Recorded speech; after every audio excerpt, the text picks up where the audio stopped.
Merci à toutes et à tous d'être si nombreux, vraiment, pour cette première journée d'études, dont le titre est « Qu'est-ce qu'un animal ?» Du coup, c'est une question intuitivement extrêmement simple, et pourtant extrêmement complexe, comme en témoigne le magnifique blob d'Audrey Dussautour qui se déploie inexorablement sur l'affiche de notre événement, si vous l'avez vu. Par exemple, ce blob, est-ce qu'il peut être considéré comme un animal ? En est-il ? Appartient-il à la catégorie des animaux ? C'est une question. Est-ce qu'on peut se poser même cette question-là ? D'un point de vue strictement biologique, la réponse est non. Et pourtant, le blob ressemble à l'éponge, qui, elle, est considérée comme un animal. Donc on voit bien qu'il y a quelques questionnements comme ça qui interfèrent.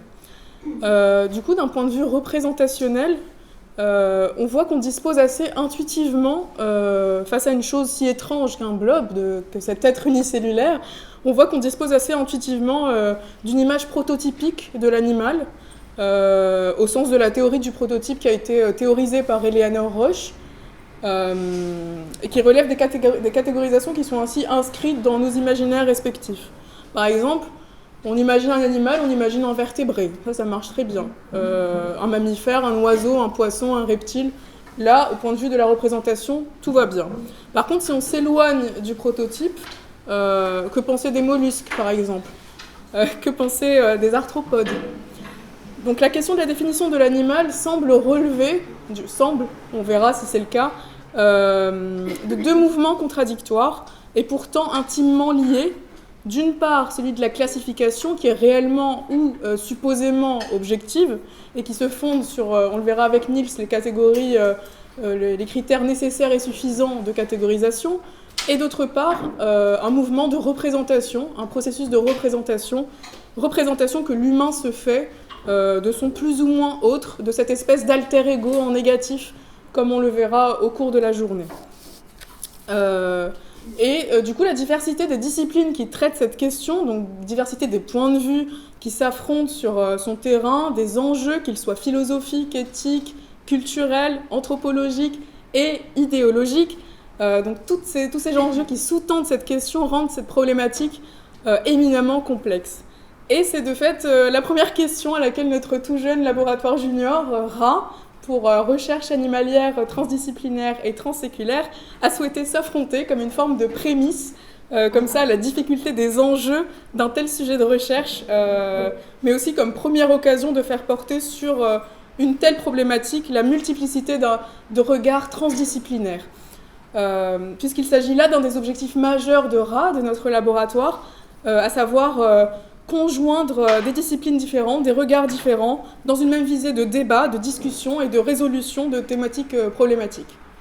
Et du coup, aujourd'hui, l'un des objectifs, en votre présence à toutes et tous, merci d'être là, ce sera de questionner, du coup, à la lumière de 4 interventions rattachées à 4 disciplines différentes, le cadre de pensée occidentale, en fait, qui sous-tend la définition de l'animal, telle qu'on la conçoit aujourd'hui, du moins.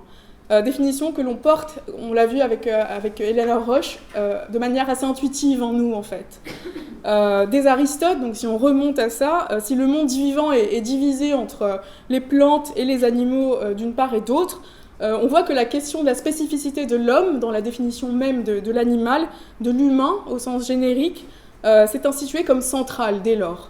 Vous le savez, du coup, l'humain disposant du langage et partant du logos, comme une sorte de prémisse, s'est placé ainsi sur l'échelle des espèces que l'histoire transformera en continuum progressivement, tout à fait au-dessus de ses pairs. Et partant, l'histoire religieuse de l'Occident a, jusqu'aux premiers travaux de biologie, donc au XVIIIe siècle avec Linné par exemple, conforté cette rupture, déniant aux animaux ce que l'on nommait alors l'âme, notion qu'on verra, qui est assez complexe, on le verra, et qui se confond, à tort ou à raison, avec des notions telles que celles de conscience, de raison et de subjectivité. On l'abordera notamment avec Alexandre. Cette négation de la conscience animale semble de fait être au fondement du processus même de définition des animaux. C'est une définition en négatif, sans cesse rattachée à l'humain, comme une sorte de portrait en négatif et partant anthropocentré et péjoratif. Anthropocentrisation de ces questions qui vient s'y mêler de façon congruente. comme venant les contaminer sans cesse.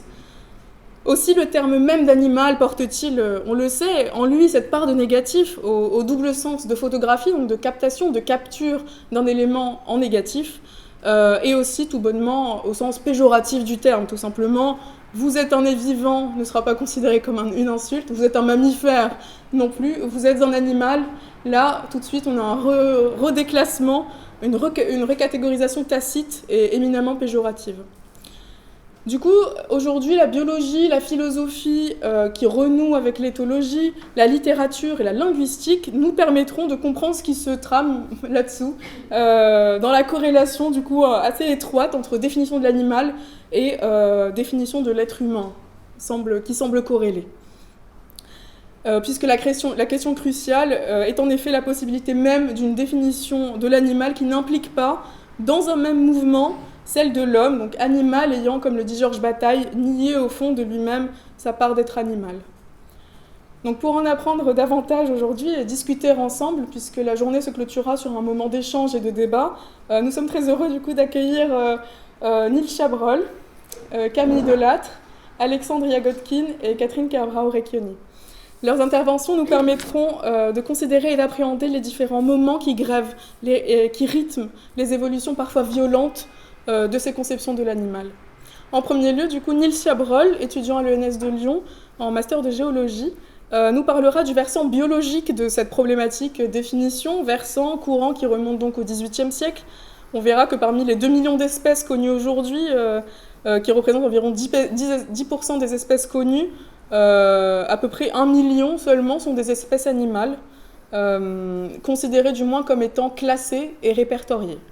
Le nombre d'espèces inconnues des chercheurs et chercheuses est assez impressionnant, comme en témoignent les études de Gilles Boeuf, biologiste en Sorbonne, qui nous informe qu'il nous faudrait 1000 ans supplémentaires pour répertorier l'ensemble des animaux, des espèces sur Terre.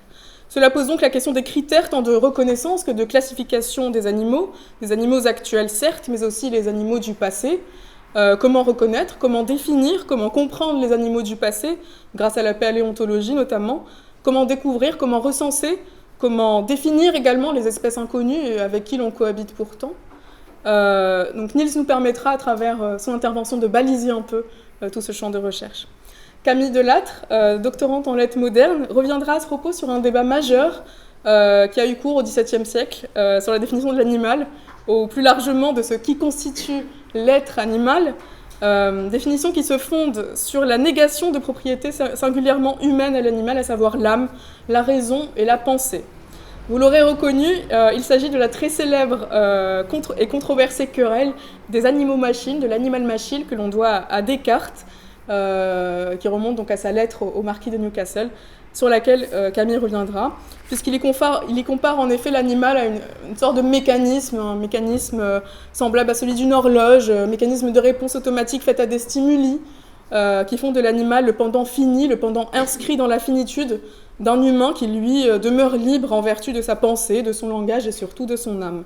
Et c'est là une rupture majeure, on le verra, profonde, inscrite dans le rapport aux animaux, rupture métaphysique en fait, qui a toujours cours aujourd'hui, qui s'inscrit toujours au fondement de nos conceptions de l'animal et notamment nos conceptions juridiques. Conception idéaliste, récusée notamment par Jacques Derrida dans son célèbre L'animal que donc je suis, qui récuse par seulement son titre de fait, qui réévalue le cogito cartésien. Donc l'âme s'est donc vue au cours de l'histoire des idées niées aux animaux, de même que la raison et la subjectivité. Les hommes seraient alors, selon ce courant de pensée encore prégnant aujourd'hui, seuls dépositaires de cette forme d'intériorité si précieuse, en fait, qui les a précisément coupés de la nature, qui en a fait des êtres supposément supérieurs. La phénoménologie de l'animalité nous en informe, qui récuse le concept de vie animale, opposé à celui d'existence humaine. L'animal poursuivrait, selon cela, une forme de subsistance primaire, se nourrir, se reproduire, subsister, tandis que l'humain, lui, serait susceptible de goûter, véritablement goûter une forme d'existence, une forme de vie supérieure. Et c'est la notion de conscience réflexive donc, qui est dénuée à nos pères animaux qui est ici centrale. Et c'est Alexandre Yagotkin qui nous éclairera de ses lumières philosophiques sur les nouvelles voies de compréhension de l'animal en tant qu'être putativement subjectif, putativement dépositaire, lui aussi d'une cognition, lui aussi d'une subjectivité, lui aussi d'une conscience. Et enfin, l'intervention de Madame Catherine Kerbrat-Orecchioni posera la notion de césure comme concept et comme réalité majeure de nos rapports, tant définitoires que conceptionnels, de l'animal, à travers un regard tant philosophique qu'éthologique, la philosophie renouant avec l'éthologie et zoosémiotique. Elle examinera ainsi la prégnance de ce face-à-face qui fait des animaux des autres, des sortes d'altérités profondes, plutôt qu'alter-ego. Aussi l'approche linguistique, donc lexicale et discursive, viendra nous éclairer sur la question importante du spécisme, qui interroge aujourd'hui notre quotidien de diverses manières, et partant donc, sur les conséquences de telles constructions idéologiques, consistant à penser l'animal avec un grand A, comme un miroir inversé de l'homme, miroir mais aussi frontière, barrière, infranchissable. En guise d'entrée en matière, donc quelques mots éclairants de Jacques Derrida, issu de l'animal que donc je suis, qui se demande pour quelles raisons résonnantes, dans ce concept tout à faire, dans le vaste champ de l'animal au singulier général, dans la stricte clôture de cet article défini, l'animal, et non pas des animaux, serait enclos comme dans une forêt vierge, un parc zoologique, un territoire de chasse ou de pêche, un terrain d'élevage ou un abattoir, un espace de domestication, tous les vivants que l'homme ne reconnaîtrait pas comme ses semblables, ses prochains ou ses frères.